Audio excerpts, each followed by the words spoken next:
ایک سوال یہ رہا کل کہ آغاز میں ہم سورہ فاتحہ پڑھے، حالانکہ یہ حدیث سے متعلق نہیں ہے، لیکن کیونکہ روز کرنے کا کام ہے اس لیے میں آپ کو بتا دیتا ہوں۔ آغاز میں ہم سورہ فاتحہ پڑھے تو حضور صلی اللہ علیہ وسلم کے نام پہ ایصال ثواب کیے ہیں، مولا علی کے نام سے اور غوث پاک کے نام سے، پھر شیخ الاسلام کا نام لیے تو لوگوں کو کنفیوژن ہو گیا کہ زندوں کا بھی ایصال ثواب ہوتا ہے۔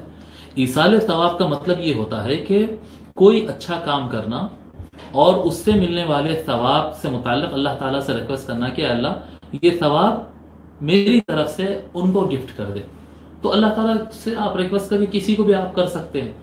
ہمارے پاس حج بدل نہیں ہوتا، حج بدل ہوتا، عمرہ ہوتا، جی صدقہ خیرات ہوتے، کرتے ہیں ایسا تو بالکل، یعنی قرآن کی تلاوت، درود شریف آپ اپنے والدین کے لیے، جو زندہ والدین ہیں ان کے لیے آپ بالکل کر سکتے ہیں۔